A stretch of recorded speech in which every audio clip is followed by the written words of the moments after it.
right, I'll be crossing over to Studio 2, and then Ms. OGAH and Mr. Emmanuel will do us the honor. Good evening. All right. Good evening, cherished viewers and listeners. You are welcome once again for a normal radio lecture, EDC 111, the school curriculum, social change, and national development. I remain Ms. MIRIAM OGAH of the Department of Educational Foundations, and I'm here in the studios today with one of our postgraduate MPhil students by name EMMANUEL KUUTOL. All right. So you're welcome. We hope to have a very lively lecture today. Thanks to all the technical team for the wonderful job you're doing. And we thank you very much, our listeners, for always tuning in, as well as to the general public. As usual, the studio lines will be activated for you to share your thoughts on the topic for today. You may reach us via the studio line 0503 923158, 0503 923158, and 0332 320201. You may as well text through the same line 0503 923158.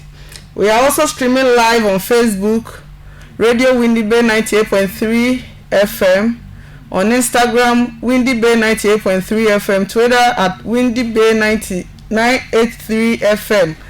Your WhatsApp and text line 0503 9231 and 58. And so, you are once again welcome. Our topic for today is the standard-based pre-tertiary curriculum. You realize that quite recently, if you've been following the news, a new curriculum have been introduced to be implemented at the basic level. And so since 2019, this standard-based curriculum was rolled out in all kindergarten and primary schools in Ghana. And as noted earlier in our face-to-face interaction, we made mention of the fact that the curriculum exists to solve the needs of society. And so whenever we are looking at a curriculum change, curriculum reform, or innovation, it is important that we look at it from the point of view of it solving the societal needs. Now let us look at some of the reasons why there was a revision of the old curriculum. You realize that various criticisms have been leveled against the old curriculum, and we made mention of the fact that for best international practices, it is important or prudent to revise the curriculum every 5 years. However, the old curriculum before this revision has been in the system since I think the last reform was somewhere around 2007. And so you realize that it has been in the system for more than 10 years. And so due to this, we considered it important because societal needs are not static. They keep changing. And so there's a need to revise the curriculum to meet the changing needs of the Ghanaian society. Now, we could also realize that the existing curriculum was overloaded with content. The content knowledge was just too much. And so you take a particular subject, or if you look at the number of subjects that are being studied at the basic level, apart from the fact that there were many, the scope and depth of the subject itself, the content knowledge itself, was too many. So at the end of the day, most students tend to show some negative attitudes towards some of this content. Again, we realized that, or it was brought to the fore that the assessment systems fail to provide sufficient data in terms of, for instance, because of the overloaded nature of the curriculum or the syllabus, many teachers tend to be teaching to the test. Learners were also learning just to pass examinations, but not necessarily taking into consideration the importance of knowledge acquisition. And so the poor learning outcomes from various examination or assessment bodies all gave evidence to the fact that there was the need for the curriculum to be revised, and as such, the BEC, WASI, other examination bodies like the early grade reading assessment, early grade mathematics assessment, all brought their contributions on board, which was considered necessary for a revision of the curriculum. And so these, among other reasons, necessitated the revision of the old curriculum. Now it is also prudent that we take our learners, our dear listeners, the general public, through the key features of the framework of the new curriculum. And this new curriculum was focused, the shift to focus the education from just passing examinations to a more of competency building amongst learners. And so it is envisaged that this new curriculum will build character among students, and apart from that, it is also geared towards nurturing values of respect, values of integrity, values of appreciation for diversity, equity, commitment to achieving excellence, teamwork and collaboration, as well as truth and then integrity. And so the creation of it is envisaged that this new curriculum will imbibe in learners all these values: the need to respect, the need to be respectful, in that they need to respect one another as learners.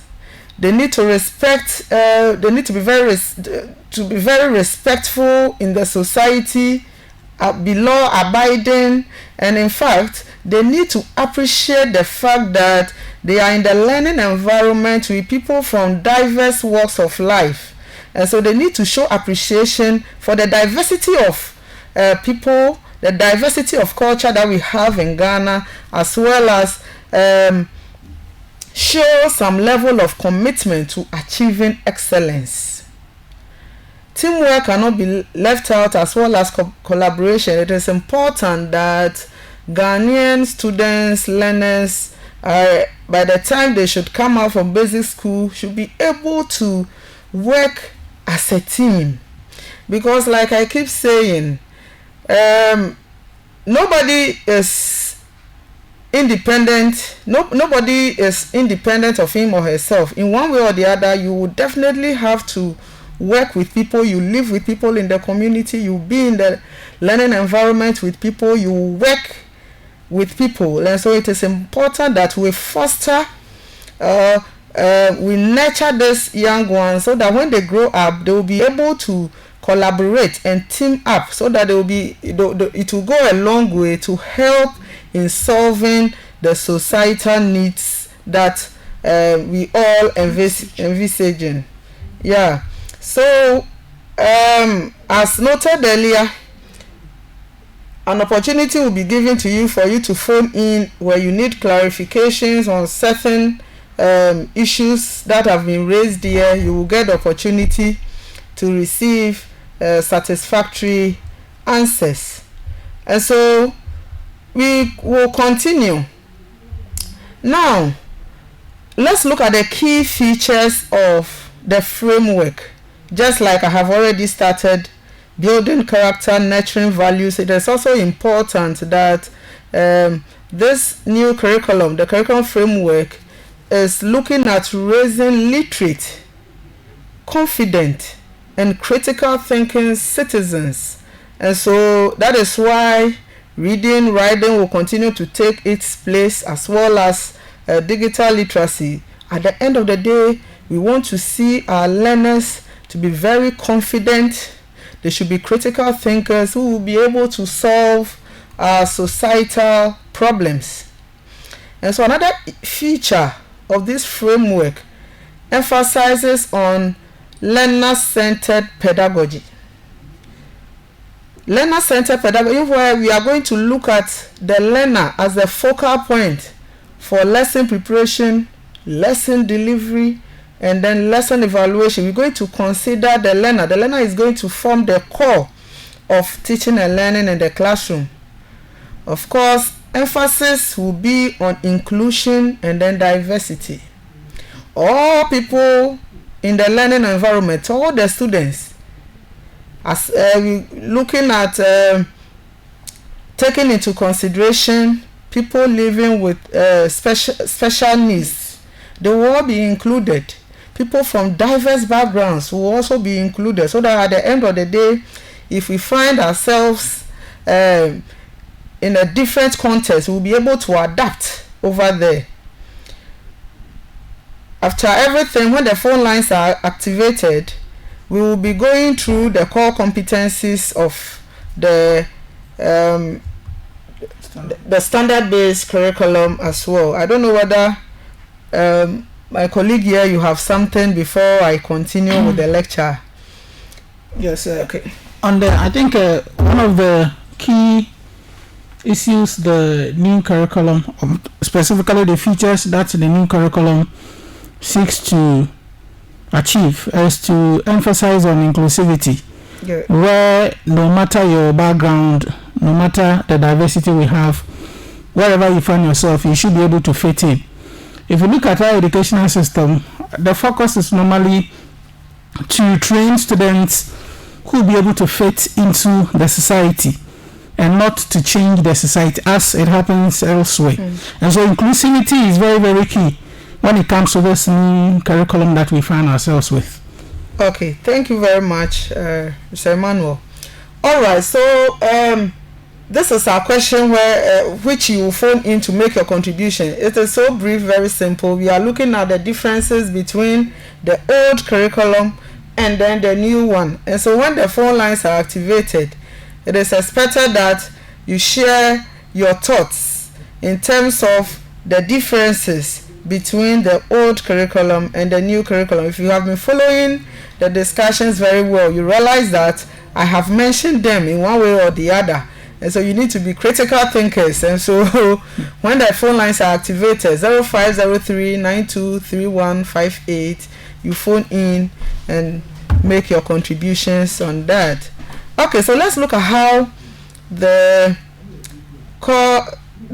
standard-based curriculum have been organized in terms of having strands, substrands, content standard, indicator, and then exemplars.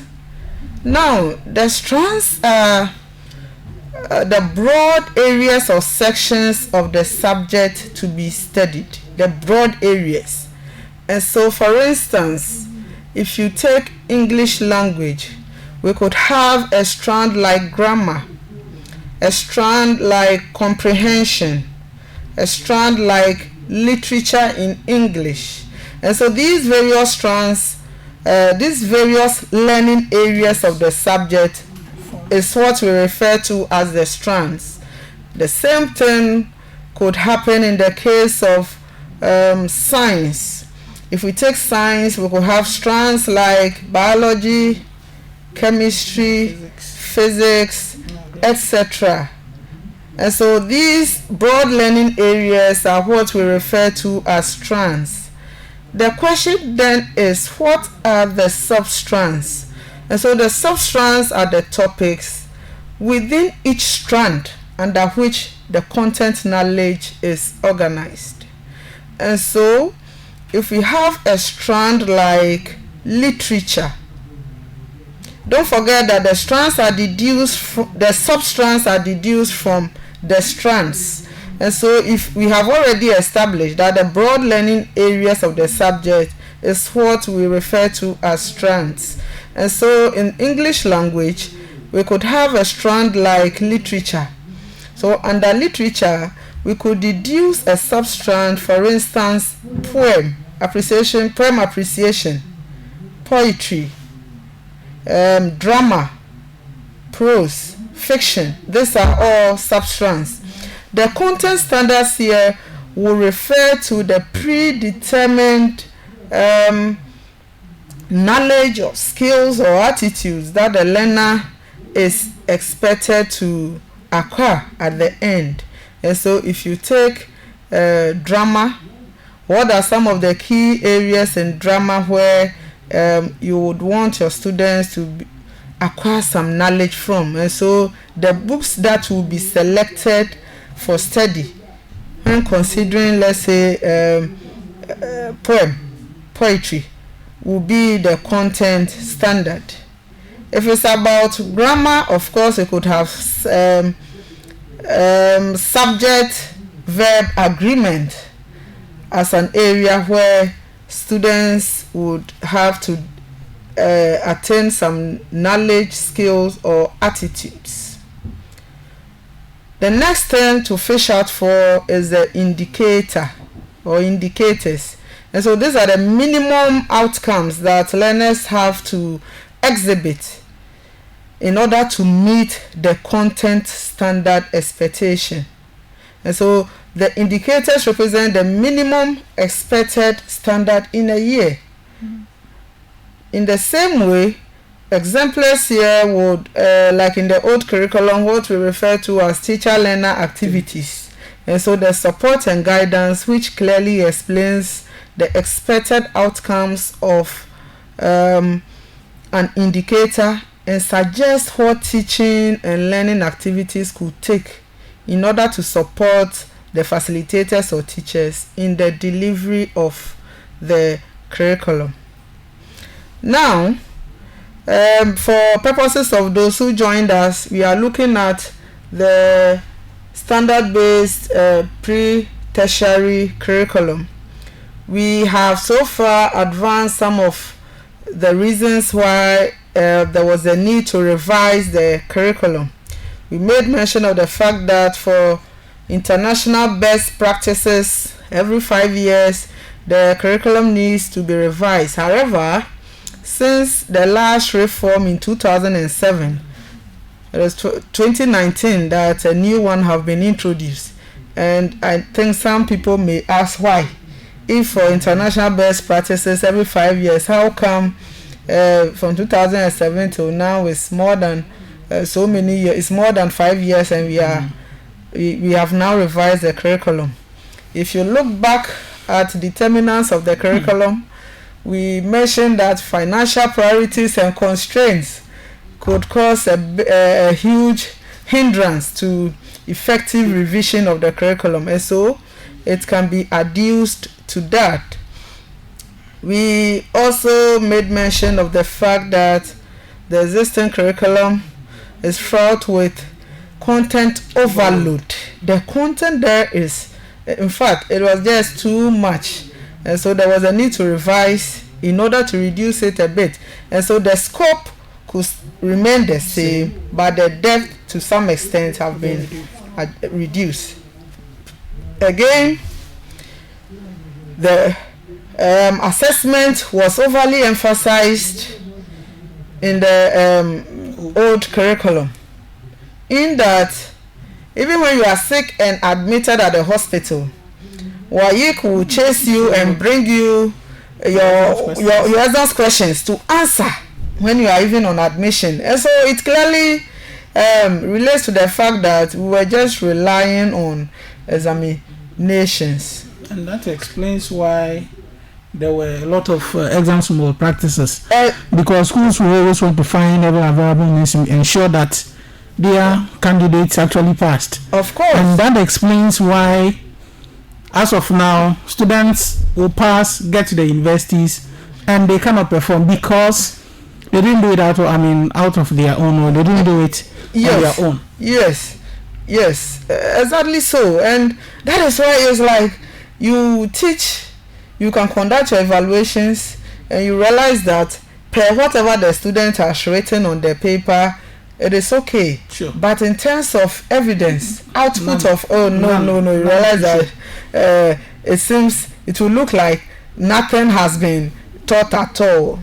And I think that also explains why most subject teachers never completed the subject, the topics in the syllabus before examination. So indeed, the old curriculum, yes, content was overloaded. Okay, so still on that, we also sought to look at the key features of the framework, and we said it is to shift the focus of the education system from passing examinations to building character, good character, of course, amongst our learners, values of imbibing in our learners, values of respect, equity, commitment to excellence. And that is so dear to me. Usually our students give up so early. I've written mid-semester quiz 3/20, and so their world has come to an end. They are not committed to achieving excellence. And so with this new curriculum, it is very important that our students will imbibe this value in our students so that they know that they can do more. The fact that you write an examination, it doesn't go well, doesn't mean that that is the end of life. You need to keep trying till you achieve excellence. So far that is what we've been saying. We also went on to look at the organization of the curriculum. We identified the areas of the strands, the sub-strands, the content standards, indicators, and then the exemplars. And so we are going to continue.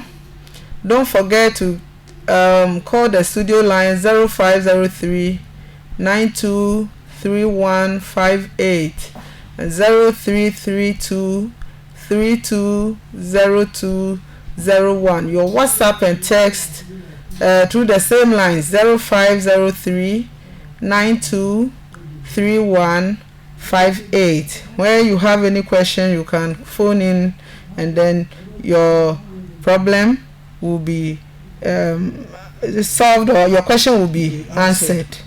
You are as well welcome to make your contributions. And so we're going to continue. There's a question there that we should differentiate. We are differentiating between the old curriculum and then the new curriculum.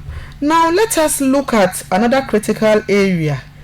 If we have identified that due to some criticisms that have been leveled against the old curriculum, you are introducing a new one, shifting the focus from passing of examination. Then what if you are shifting the focus from passing examinations? Then what are we looking at, or what do we want to impart in our students? And so we're going to look at the core competencies in the standards-based curriculum. Core competencies. So NACA, the National Council for Curriculum and Assessment, have identified 6 core competencies in the standards-based curriculum. These are critical thinking and problem solving, communication and collaboration, cultural identity and global citizenship, creativity and innovation, digital literacy, leadership and personal development. And so we're going to take each of them and then see what they are. But it is important that we introduce our learners, or we make our learners aware of what these core competencies are. And so what are core competencies in general? One could say that they are a combination of the attitudes, the skills, the knowledge that enhances learners with the ability to understand and build on what they already know, how they think and feel about something, so that at the end of the day, it will lead to a lifelong learning on their path, not only for personal use as well as for national use. So core competencies, your ability to do something. If you are competent, it means you are capable of doing something and doing it very well. So it is expected that all students, by the time they graduate from basic school, they're supposed to exhibit these 6 core competencies. First of all, NACA identified critical thinking and problem solving.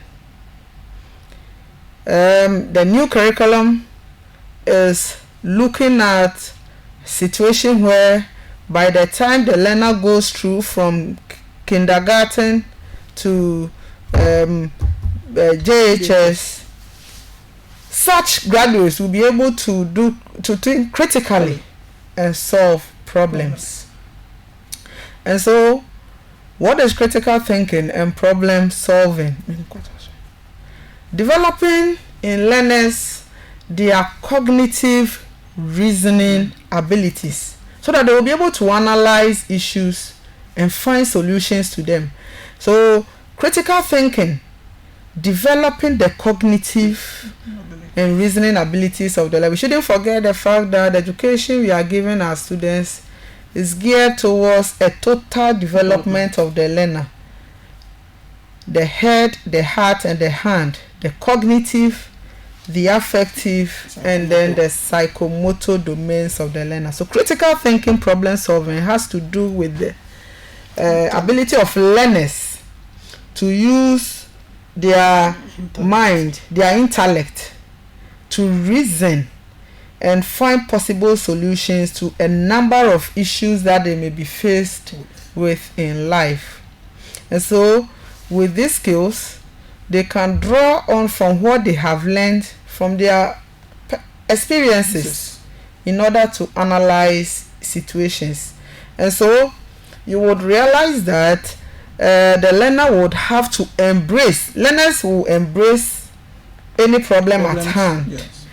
They will persevere, and then again they will take responsibility for their own learning. And so so when the learner does something, when the learner does a piece of work and doesn't do it well, the learner will embrace that yes, this is the problem, and the learner will keep persevering, just like we saw in the previous one as one of the values, commitment to what? Excellence. And so if you look at, for example, the mid-semester examinations we wrote via the LMS, the university embraced the problem. We didn't run away from it that some of you were unable to log in. It wasn't the fault of the university, and so that is it. No, we embraced the problem. We persevered, and so you realize that we took into consideration the various challenges that the students faced, and then we'll keep persevering until we achieve excellence. Sure. And so names of those who were not able to write have been compiled, and they are going to use the same medium to write. We will not give up. Okay, there's a caller on the line. Hello, caller. Hello. Okay, we've missed our dear caller. And so we embrace the problem. Good evening, you're welcome. Madam, please, I am Eric Bingoni. Eric, your name and your department? Please, Art Education. Art Education, okay. Yes. Talking about the comparison between the new and the old curriculum. For the old curriculum is teacher-centered, and the new or the standard-based curriculum is learner-centered. Okay. When I say learner-centered here, the learner is being given the opportunity to contribute or to take part in the lesson that is going on for further understanding. Good. Yes. Good. Thanks so much for your contribution. Thank you too, madam. You're welcome. All right, so we are continuing critical thinking, problem solving, and so it is not enough for our students to just give up. They need to be critical thinkers. They need to embrace every situation at hand. They need to continue to persevere. And then at the end of the day, they should take responsibility for their own learning. Alright, let's look at the second core competence of the standard-based curriculum. Creativity and innovation. Creativity and innovation. Creating in learners entrepreneurial skills. And so we're looking at a situation where our learners will be creative. Our learners are right from KG through to JHS. They should be creative in their own way, in that it will require them to be original in their lines of thought, their ideas, their arts. In terms of technology, enterprise, they would be creative. Now, if we look at the way we were taught, for instance, myself in English language, those of us who went through the old curriculum, for instance, the teacher will just, my name is, and put a blank space there. I am years old. I come from my parents are So all of us, we had to, if care was not even taken, people were writing people's names. Sure. Because you realize that you cannot spell your name. And so you put down somebody's name. I am 6 years old. So everybody will be writing 6 because they cannot spell 8. And so 6 years old, class 1, class 2, we're all putting that down. My parents are Mr. and Mrs. So it's like we were just given a formula for students were not given the opportunity to be creative. If somebody decides to go by, another person may begin from elsewhere, but we were just taught the same thing and we were all following to identify who we were. And so some were not, to some extent, some learners were not being taught to be creative. Sometimes you realize that on one or two occasions you try to provide something outside the note that you have, and if care was not taken, you'll be marked down simply because that wasn't what the teacher actually So it created some problems. And so when that happened, realize if we train our learners to be creative and innovative, they'll be able to do independent thinking. You know that whatever information, whatever piece that you have on board, once it gets to the classroom, it will be accepted rather than being criticized.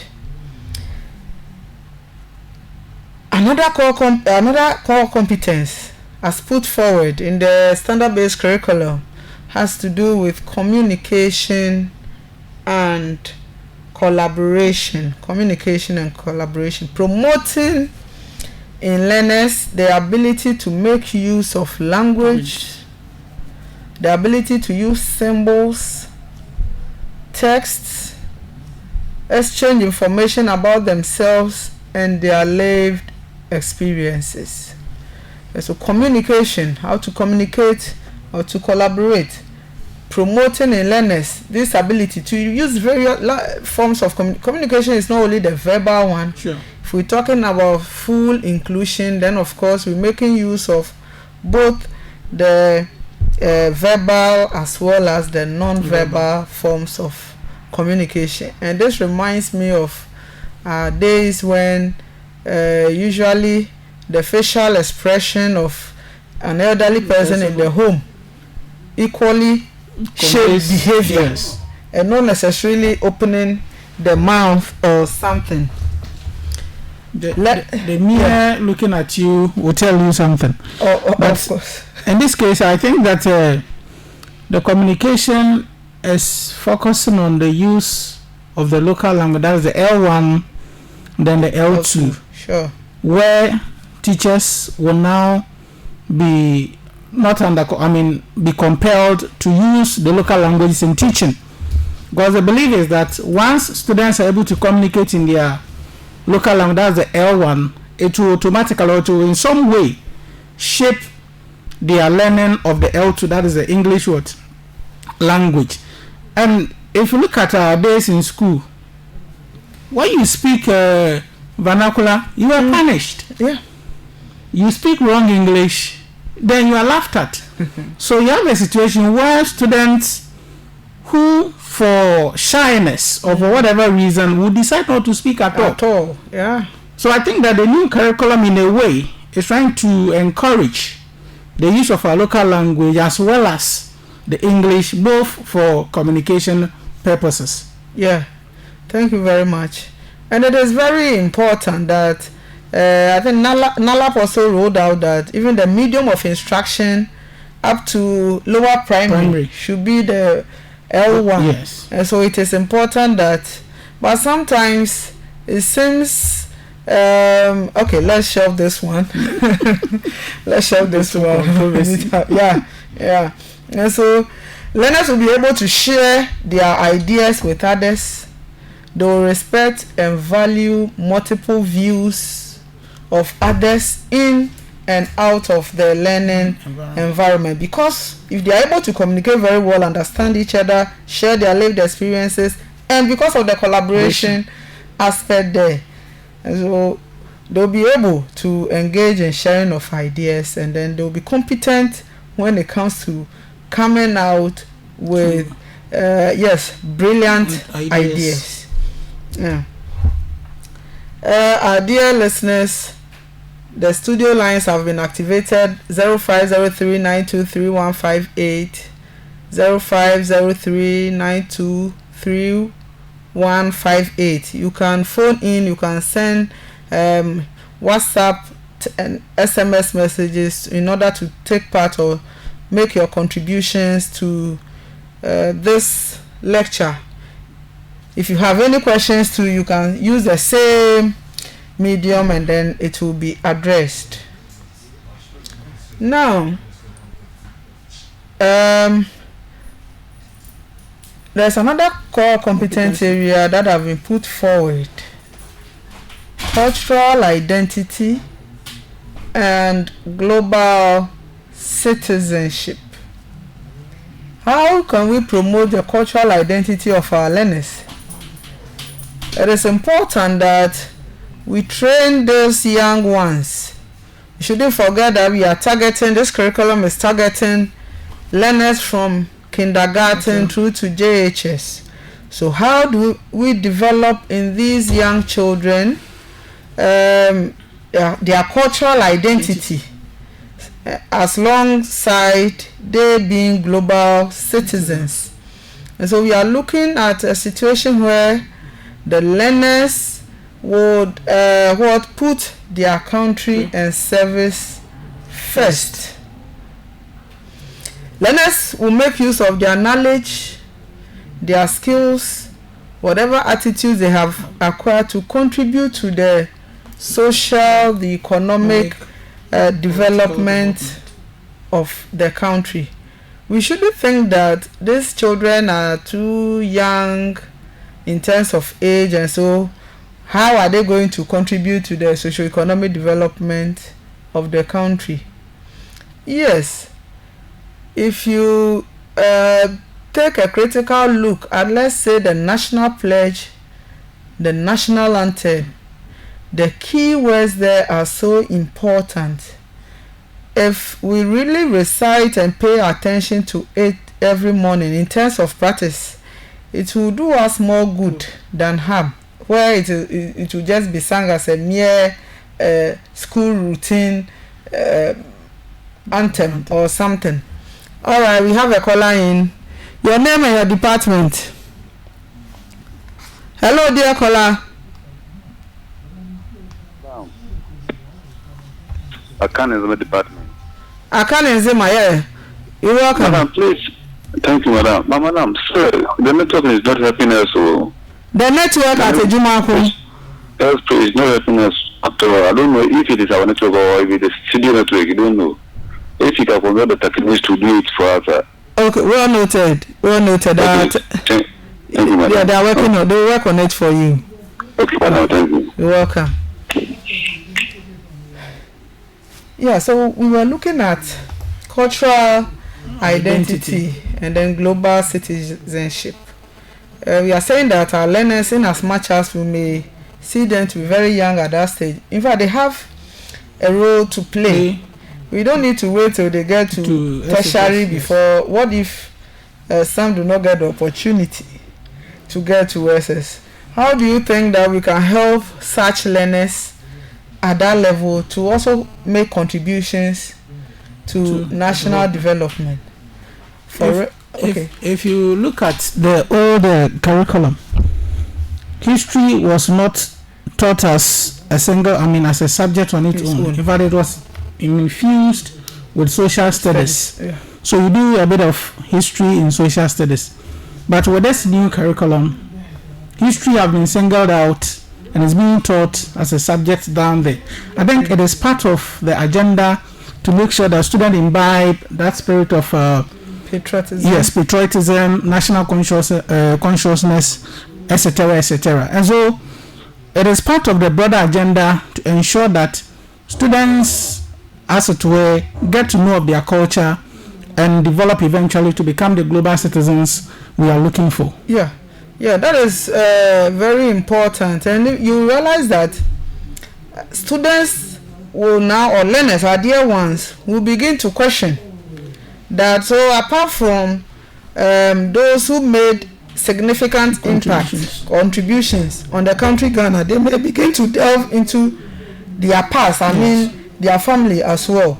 And so we may think that we are only looking at it at the national perspective, but they will also be introduced to the fact that various people from their families have also contributed towards the development. And so yes, it is important. Again, our learners will be able to protect national property, state property.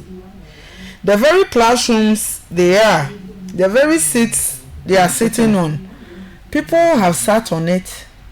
They are sitting on it today, and tomorrow others will also come and occupy those same seats. And so they will be trained such that they don't need to destroy. I quite remember that in the past, sometimes after BEC, after WASI, people just destroy school property and go home, which means that they are going to prevent the next generation from also making use of those things. And so it is going to train them how to cultural identity, global. It is going to train them to protect national properties.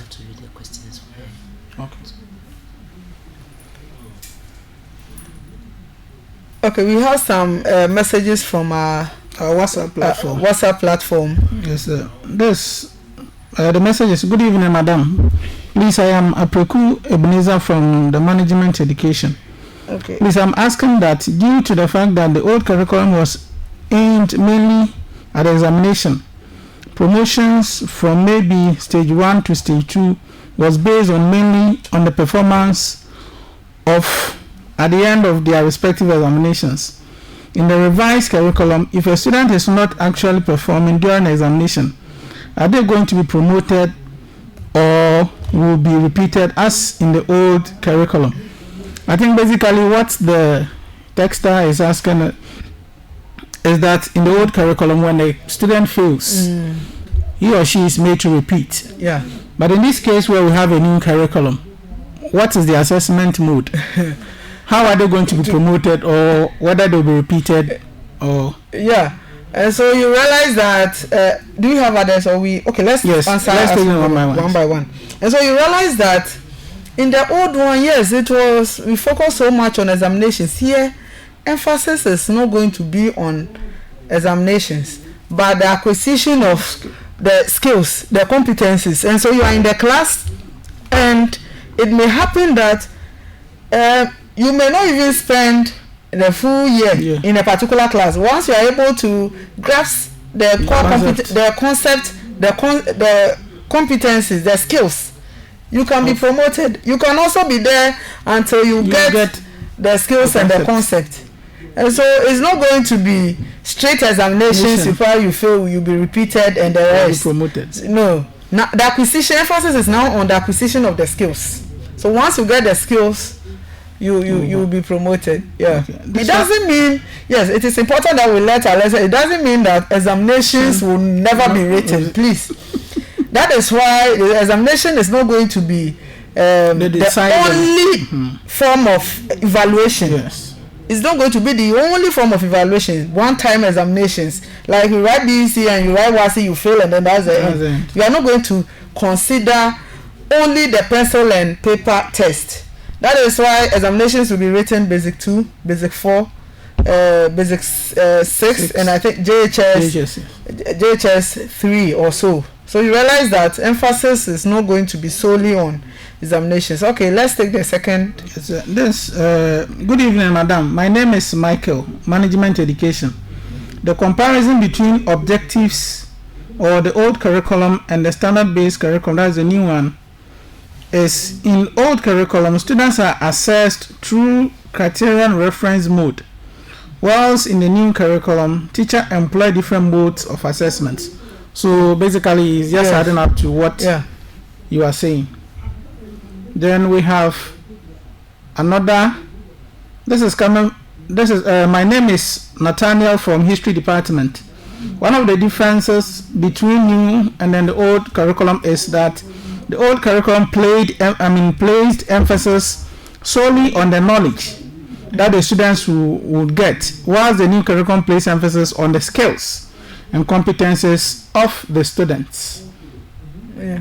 Then this one to you is saying, please, madam, about the mid-semester quiz. Some of us were not able to get access to it, but the network jammed and we were not able to finish solving the questions. Please give us all the chance to take part. So this one is an appeal. You will be given the chance to take part. Yeah. But don't worry, the issue, I think that the person said, if you were able to answer without clicking on the submit button, don't worry. The system has submitted for you. So no cause to panic. Alright, is that all? Yes, I think that is all for now. I have studio line 0503 923158 0332 320201. You can send up WhatsApp and text messages through 0503 923158. We are still looking at the differences between the old curriculum and then the new standards-based curriculum. You can phone in to share your thoughts with us. If you have questions, you can still reach us on the same lines. All right. Hello, caller. Hello, good evening, madam. Good evening. Your name and the department? I'm Yofa Gordon, Science Department. Okay, Gordon, go on. Yes, I was waiting patiently for you to raise the first competence before I contribute. I realize that time is also going. If I go, I will not contribute. Yes, looking at the first competence you are just explaining, I'm touched by the third competence and the fourth competence. The third and the fourth. Yes. That is communication and collaboration. Correct. And cultural identity and global citizenship. Exactly. Okay. Looking at the third one, I've seen that the new standard-based curriculum that contains this competence is good. All the points indicated, all the competency indicated are good. Yeah. I've seen it to give us a brighter future in case we implement them. Good. However, I realize that ourselves, the government which includes you and I, the stakeholders, the societies, I realize that if we don't make these things practical, we will fail. We don't fail like the education-based curriculum that was implemented in 2007 up to 2019. Look at the communication and collaboration. In Ghana, let's say in Ghana here, ranging from our families.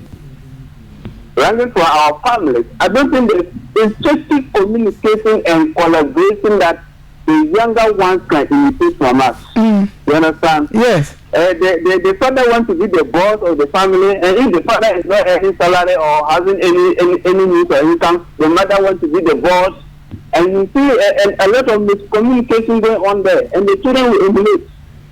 You understand? We went to the workplace, and this person saying that, oh, I'm the head teacher, I have degree, you don't have degree, and you see that they are displaying different kind of this, and then there's no communication and collaboration. Okay. Come to think of what's happening in Ghana.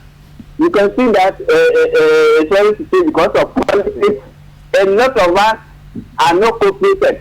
As we are sitting there and saying all these things, but when it comes to politics, you gotta tell master that they're the same political parties, and you see that there will be communication and collaboration among you. Okay. So I think the standard-based curriculum to be more practical than just aligning the facts in it. And if you don't take time, here I will go for retirement. Possibly our children will even go for retirement, and you don't have individual citizens who will be affected by all these points. So I want you, as you are on air and public are listening, I want you to help tell the public that the impact of this standard-based curriculum depends on you and I. If we don't hold it and practicalize it and do and make ourselves a role models, I don't think it will work. Good. We will read 2030, but it will not work. That is what I want to share with you. All right. Thank you very much. Thank you very much, Mr. Godwin. Yes, that is why we deemed it necessary to incorporate this particular topic in the syllabus, so that as we are student teachers, hello, Diakola, your name and your department. Hello, your name and the department. Oh, okay. We've lost our caller. Yes, that is why this particular topic, the standard-based curriculum, has been introduced into the school curriculum, into this very course, so that as student teachers, as is calling that, it befalls on us as stakeholders to make sure that we practicalize this particular curriculum. So as student teachers, we are being prepared to go out there. We need to shift our focus from the old ones where we were trained to just pass examinations ago. We are in fact going to give meaning to this. And so yes, we are appealing to various users, various stakeholders, especially our dear teachers, so that we attach seriousness, some level of commitment to the nitty-gritties of this curriculum. It is not just about training the cognitive. Our emphasis here is on the psychomotor as well, the skills as well. Okay, thank you very much. Can we so we are still on cultural identity, global citizenship. We've delved much into that. As learners will be able to critically analyze cultural trends, and it is important. No culture is static. Culture is dynamic, and so it is important that I think that is why we keep revising the curriculum, just to meet the needs of evolving needs of the society. Exactly. And so at the end of the day, learners who are going to sail through this curriculum wouldn't be limited to. Okay, do we have some messages? Yes, we have some WhatsApp messages. Yeah.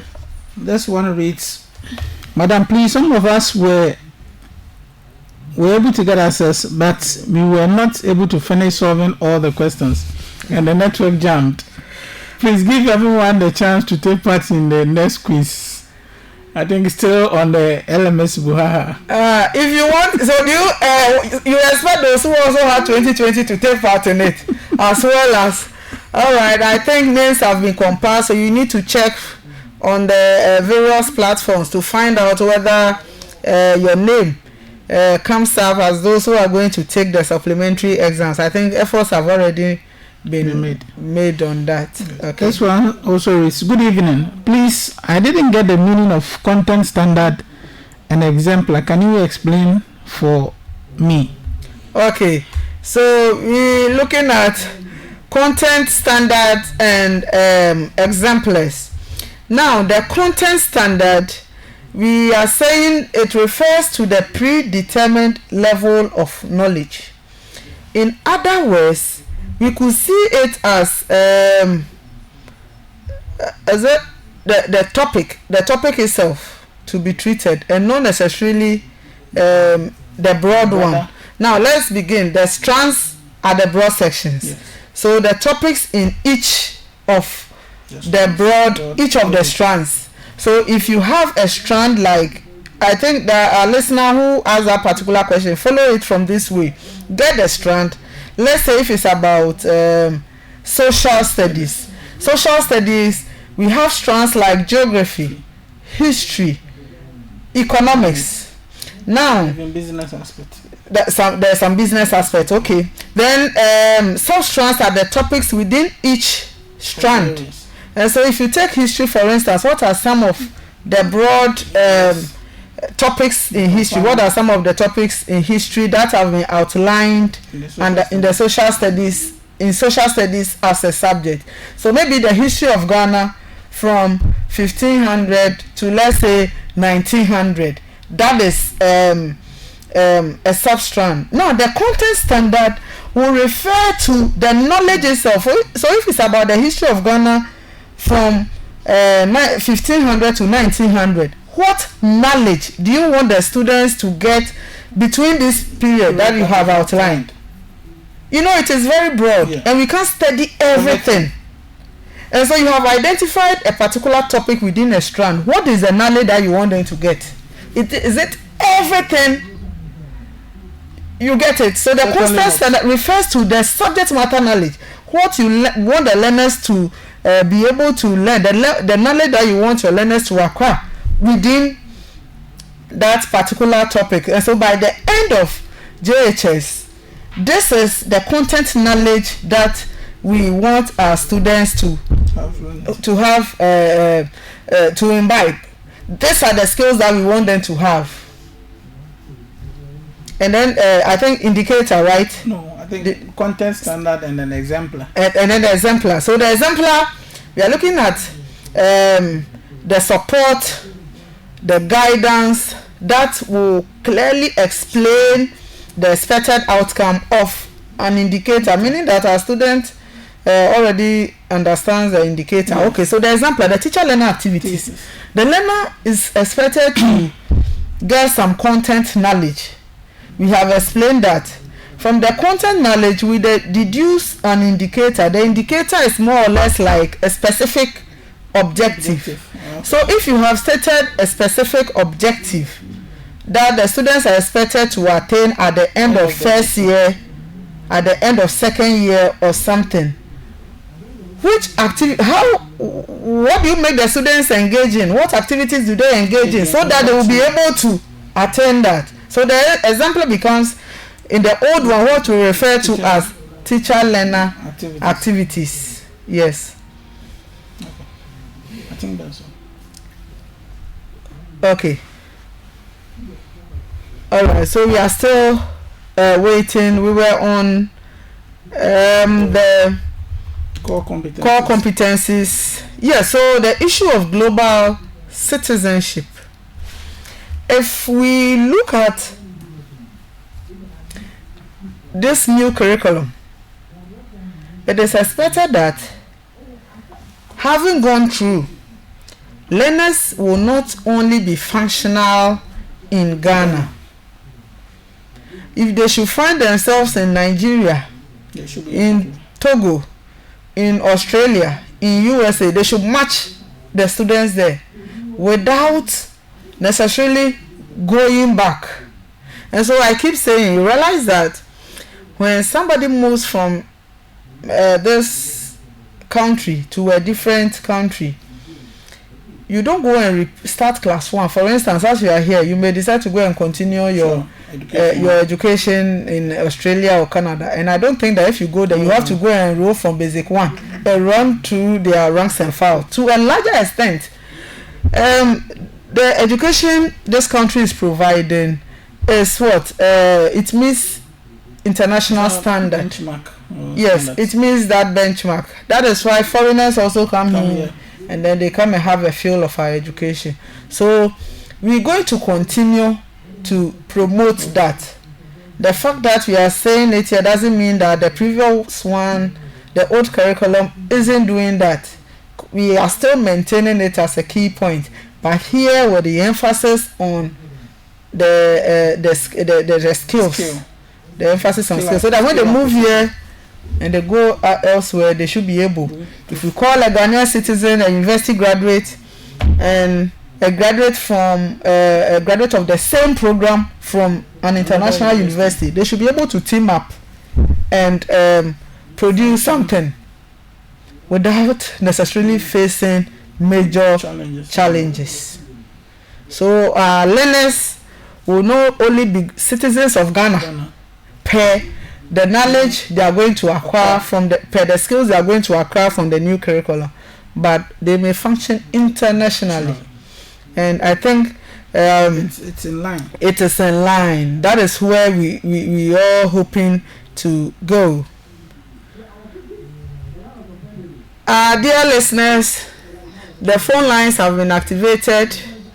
0503-923158, 0332-320201. The discourse is on the school curriculum, social change, national development. That is a course.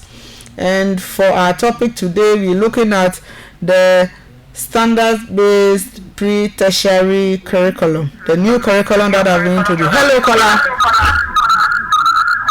Hello, caller. Your name and your department. We've lost. I think our network, the network is really disturbing our dear listeners, our students today. We hope that before the time they'll be able to work on it so that they get in touch. You can still send out your text messages on 0503-923158. Okay. Still on the core competencies. We are still on the core competencies. Personal development have also been outlined. And digital literacy. And then leadership, and then the final one. Now, with personal development, we're looking at learners improving self-awareness. We're looking at them in terms of self-knowledge. We're looking at them developing personal skills, health building, renewing of their self-esteem, and then fulfilling their dreams. In fact, there are many others. So personal, in as much as the new curriculum is optimistic of finding our learners match other learners from equally competitive education systems, in as much as we're looking at them putting their nation first. Experts have also taken into consideration the personal development of the learner, and so they need to be aware of who they are. I still remember in social studies this concept we were taught, the self concept, right? The self concept. Yes. So the types of self we have: real self, other self, and the rest. Yeah, it is important that our learners know who they are. They know their worth, what they can do, what they cannot do, and the rest. Self-knowledge. They also need knowledge for themselves, so that it won't be like you only getting the knowledge from education just to find yourself a job, but the fact that you take pride in the acquisition of a certain knowledge, of a certain level of knowledge that you have been able to acquire. So as students, I keep telling them, you see, you're coming to this university is not about just getting the degree and then going away. You need to make judicious use of whatever knowledge you are acquiring or whatever knowledge you will acquire. Renewing of their self-esteem. Some people have their so low self-esteem. The inferiority complex very, just very worrying them. They don't believe in themselves. But the question is, if you do not believe in yourself, who do you expect to believe in you? Some people do not believe they can do something, and as a matter of that fact, they wouldn't even want to attempt something at all. No, they won't do it. Simply because, like you started, that in those days in school, Ghanaian language, local, you speak English language, people will laugh at you, and so the students will prefer not not asking or no attempt at all. But you know, if we gradually psych the learner to be to know that the more you do something, the more you become good of it, they'll be able to, because this is going to, it will go a long way.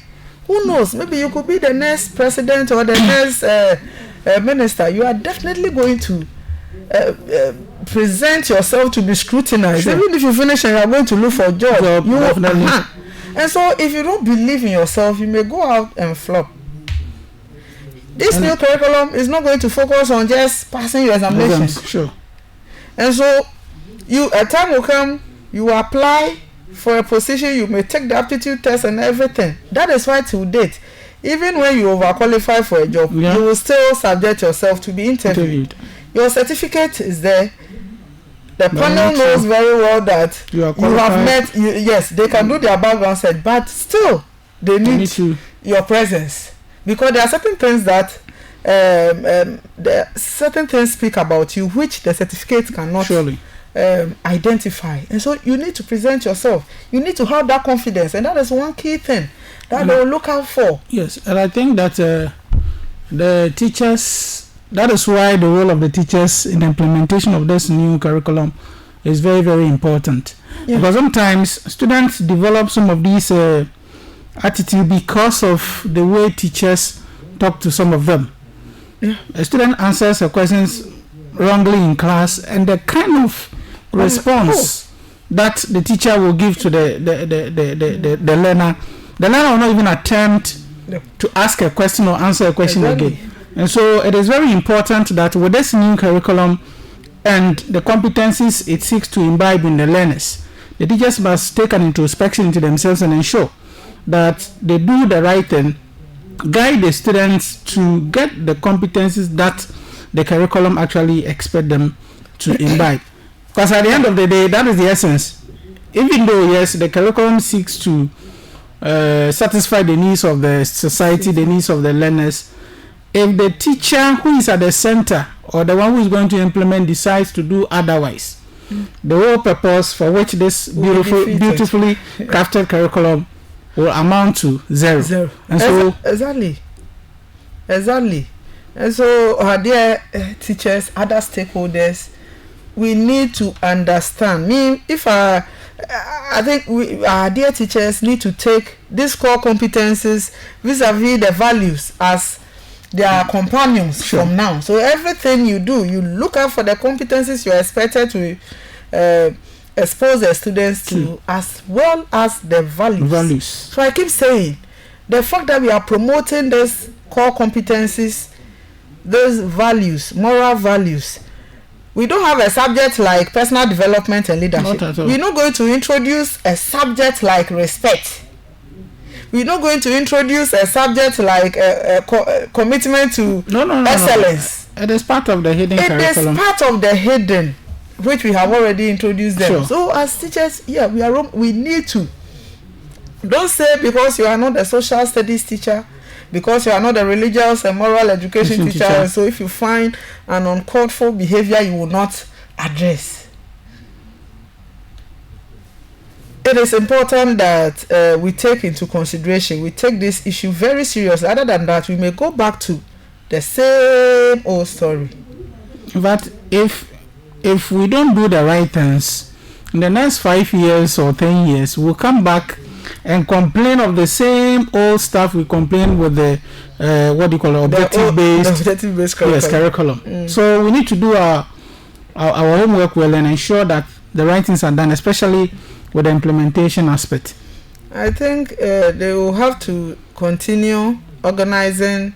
They are doing so well, organizing series of workshops and seminars just to get the teachers especially understand the entire concept behind this new curriculum. So we'll keep enforcing that they continue with that. Just before I came, there was a news, I was listening to the news, and I wouldn't want to mention the name of the educationist here, but it was calling for the fact that, especially on the issue of history, I think most of them are complaining that there are no textbooks in the system here and there. Of course, we know that NACA has approved a number of textbooks, but he made a passionate appeal to our dear teachers that, look here, if you want a textbook that as a teacher you will want to look in and teach the same thing, it is going to be much of a problem, because in the old curriculum it's like everything was packaged and handed over to you and you were expected to implement. But here you realize that we are moving away from that fidelity perspective to a kind of a mutual adaptation where the teacher also has some level of freedom to do research and incorporate it, add it to whatever has been there. So I think that our teachers need to be encouraged to continue researching around the topic, because now they have been given some level of freedom to also add up to whatever has been brought to them. Written. Yes. And so those who just joined us, this is EDC 111, the school curriculum, social change, national development. We're having a discussion on the standard-based pre-tertiary curriculum, and we are now on the core competencies. In fact, we have discussed creativity, innovation, communication, collaboration, critical thinking, and problem solving as some of this the competencies that our learners are expected to acquire, having gone through this. And so we're looking at I think we're still on their personal development. Yes, knowing who they are, the fact that they need to have a belief in themselves, they need to fulfill their dreams. If you have a dream of becoming so and so in future, don't give up when you make a first attempt and it doesn't go well.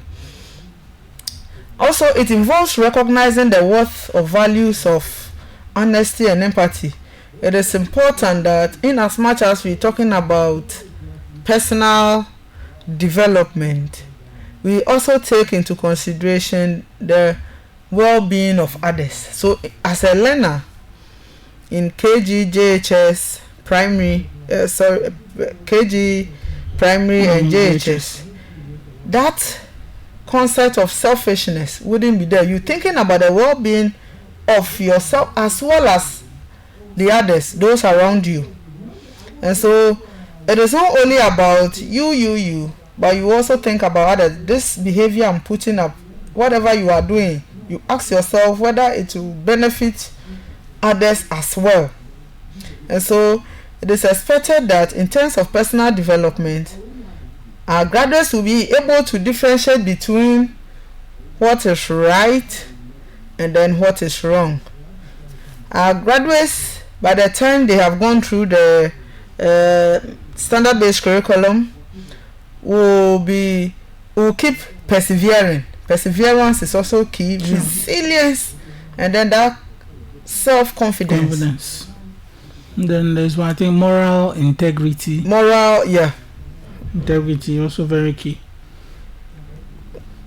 So we can look at the last one, or in terms of exploring leadership skills. Of course, self-regulation, responsibility, and developing a love for lifelong learning. Still on that. So yes, our learners will be taking up various leadership positions. These are future leaders.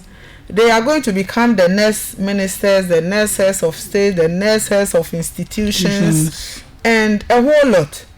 And right from their training, some are going to be class prefects, dining hall prefects, compound overseers, class, those who be in charge of cleaning the board, sharing of exercise books, and the rest. Some are going to be in charge of sanitation and the rest. These are all leadership positions that they wouldn't need to graduate from the university before the training begins from there. And so, yes, we'll train our learners how to take leadership positions. So if you are the class prefect, if you are the section leader, what are some of your duties and responsibilities?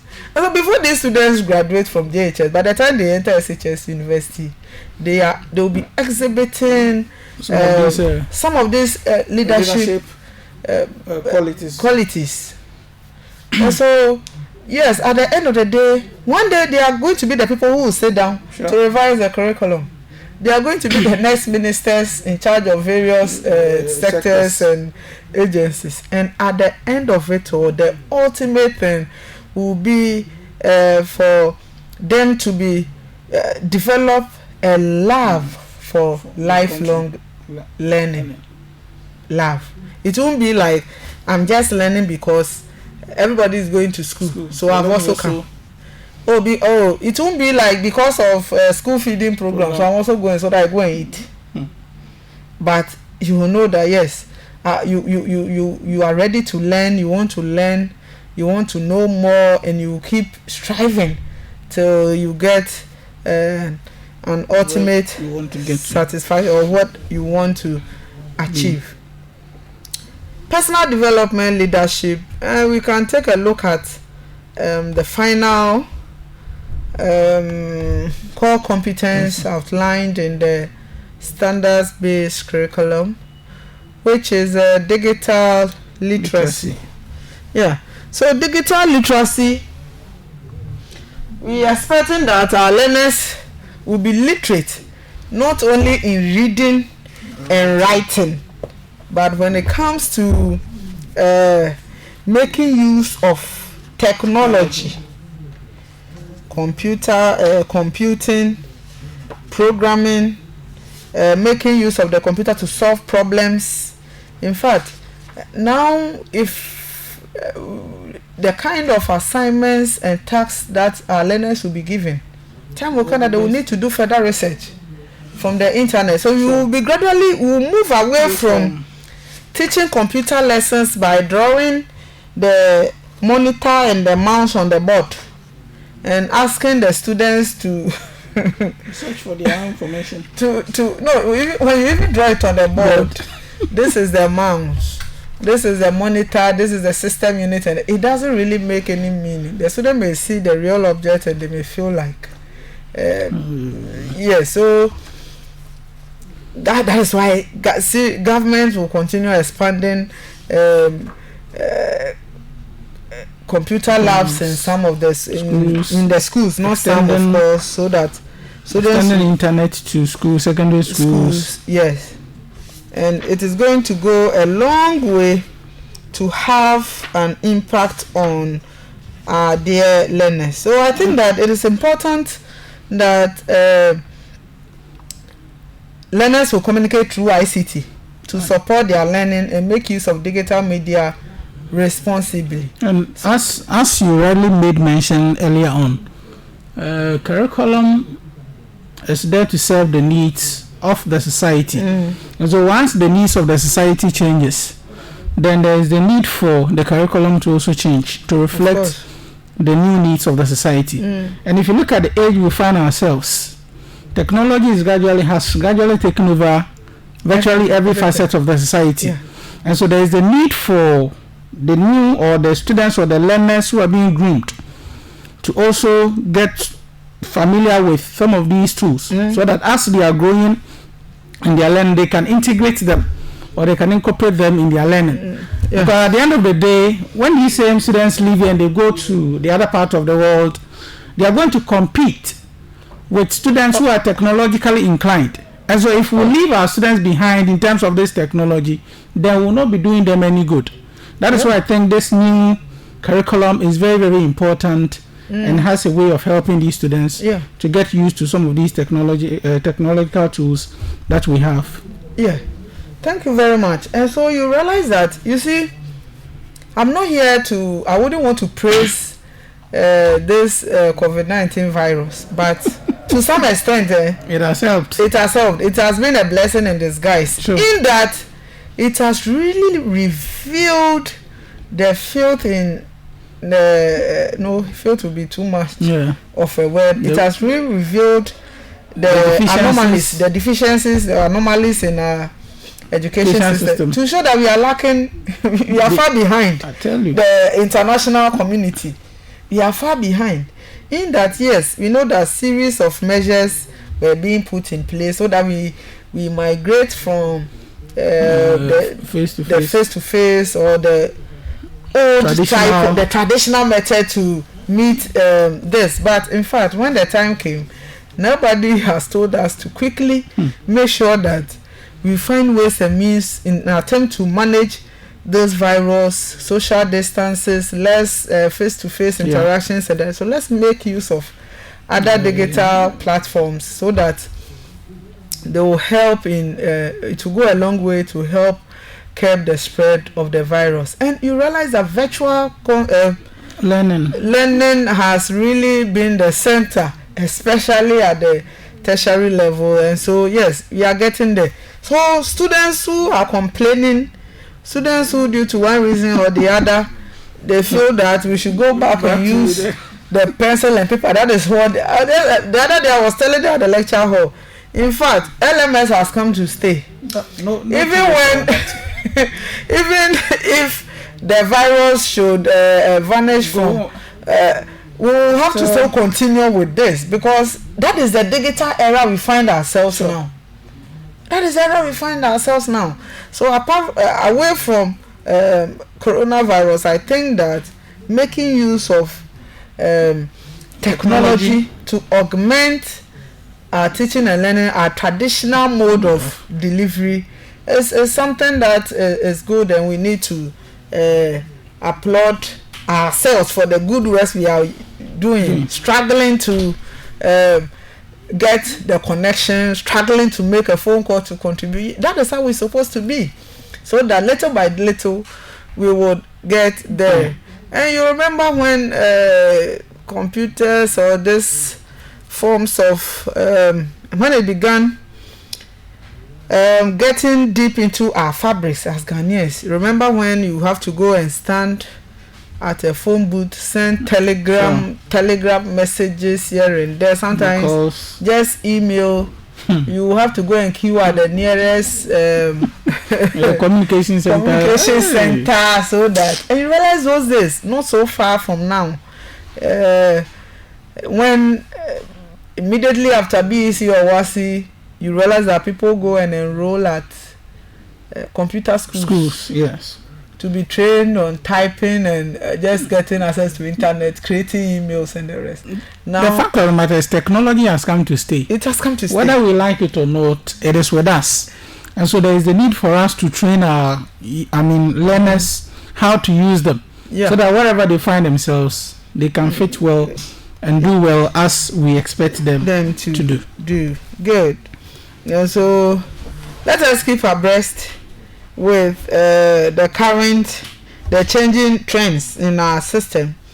Now let's look at some of the subjects that have been introduced at the basic level, the lower primary, that is basic 1 to 3, and then upper primary basic 4 to 6. You realize that from kindergarten, numeracy, literacy, creative arts will continue to form a core. OOP is also there. Our world, our people, and history have also been introduced there so that they know their background. Sure.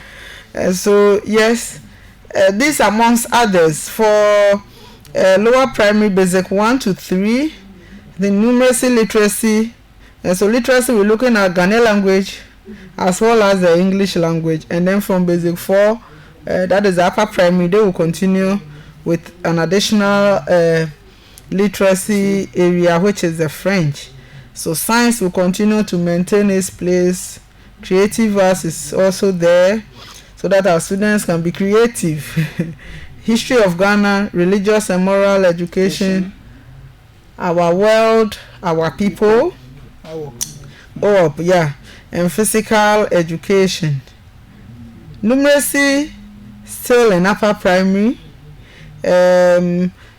Literacy is also there, English, Ghanaian language, and then French.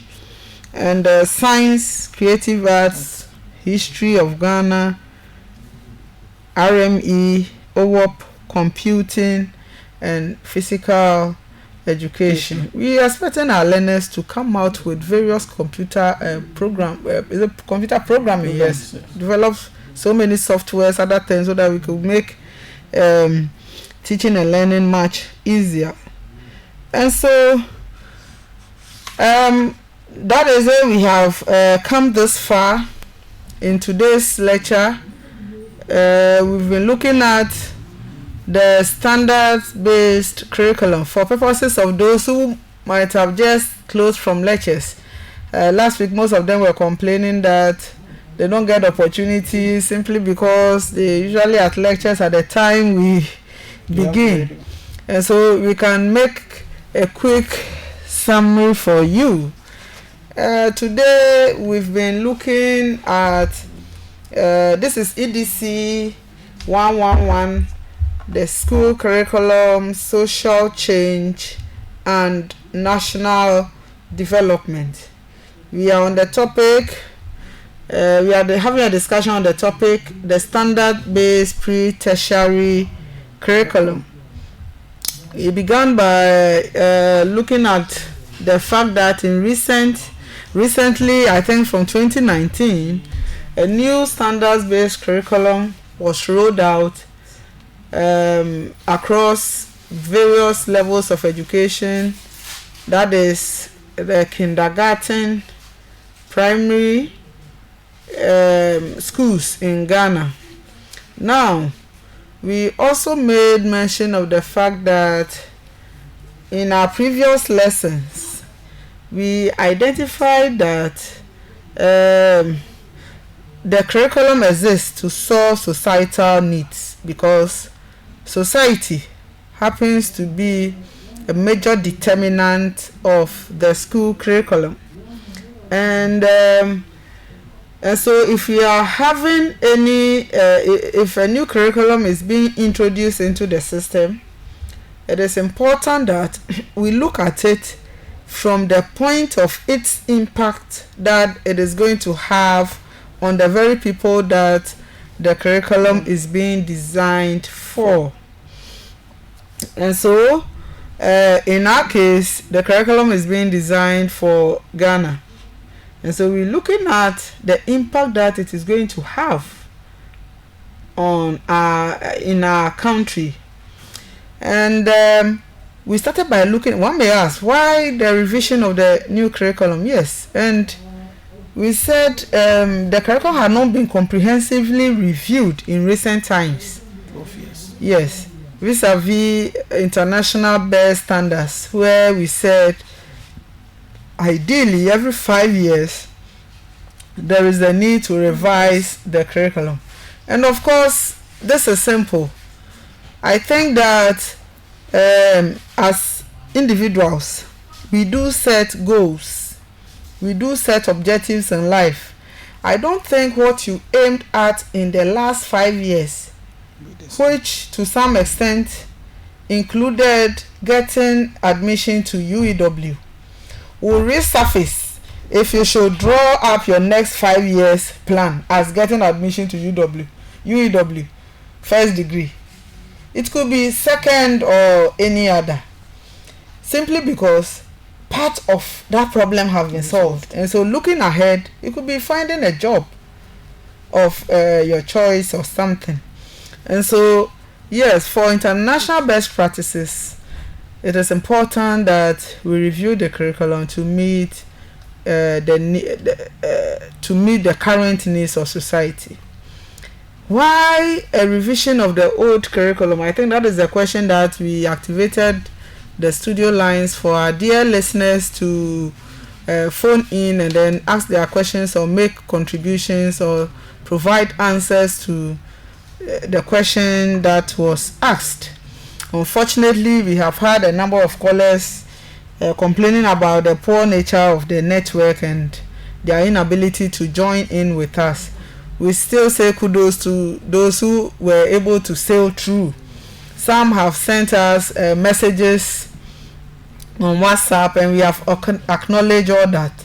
It is important to note that this live broadcast or radio lecture will still be on the various social media platforms for 24 hours. So in the night you can continue and then have a feel of the wonderful discussion I've been having today with my studio guest. Now, apart from the fact that we have delayed in reviewing the curriculum, that is, the last review was 2007, that is about 12 years now. The existing curriculum is also fraught with content overload. The subject matter is too loaded, and so in fact we had to review it. Focus on examination. Focus, in fact, overemphasis on examination was something that bedeviled the old curriculum, and I think that if we do not even want to look back, let us look at the times that we all sat for BEC and WASI examinations, where certain students had to answer their WASI questions on sick bed. You are admitted at the hospital, and your examination paper will be brought to you so that you answer it, even when you are on admission at the hospital. This clearly tells you that, in fact, in the old curriculum, the focus was only on examination. And so before you could progress to another level, we looked out for your performance. That is why we all applied with our WASI results or SSC or any equivalent examinations just to gain admission to this school. It was overemphasized. The fact that we will still maintain aspects of examinations, it is not going to be we are not going to overemphasize that at the expense of the competencies that we expect our learners to possess. Now, if you look at the National Pre-Tertiary Education Framework, a discussion that's having quality education for all Ghanaian children, and so the learning areas, we have 4 hours compared to the previous one where we had 3 hours. The hours we are referring to reading, writing, and arithmetic. But with the new one, we have added an additional hour has been added, which is creativity. So it is not enough for our dear learners at the basic level to just be able to read, write, and do simple arithmetic. They should be creative as well. Hence the addition of the 4th hour. So some of the core learning areas, some of the early years core learning areas are numeracy and literacy. Upper primary core learning areas, we have numeracy, literacy, the science. JHS learning areas, you have mathematics, English language, science, history, and computing. SHS core learning areas are also there. And then all this is expected that we're going to develop in our learners core or global competencies. So whatever competencies that our learners will be exposed to, it is not going to only make them functional in Ghana. So issue of critical thinking and problem solving, which we have delved much into, at the end of the day, our learners will be globally competitive. They could meet and work elsewhere.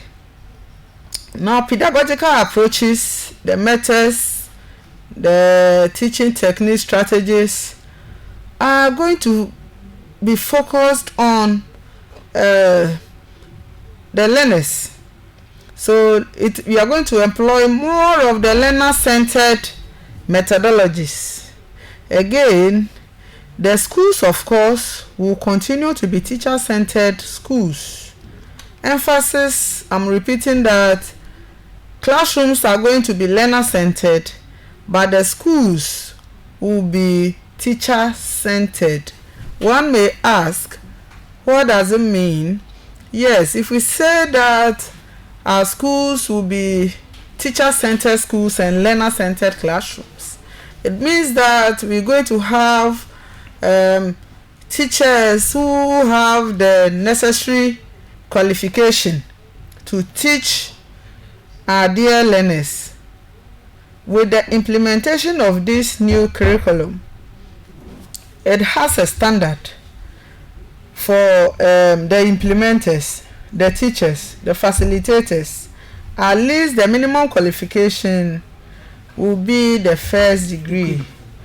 That is why if you see that colleges of education have been upgraded, and students who go, the student teachers are going to graduate with the first degree, because it is expected that they will come and then continue with to take up the implementation of this. One may ask, what happens to those who are already on the field? Are they going to lose their jobs? Not at all. That is why they have rolled out top-up programs for them. And so the schools are going to be teacher-centered schools. Those with the necessary qualifications, those who have met the qualifications to teach this standard-based curriculum, are those ones that are going to occupy the schools in Ghana. Of course, another pedagogical approach will have ICT, so we'll continue making use of ICT to enhance or as a tool for teaching and learning. If you look at what is happening now, you realize that most of the schools are receiving free Wi-Fi and other things just to augment the implementation of this. And of course, all this is geared towards improving learning outcomes for all learners as a foundation for lifelong learning.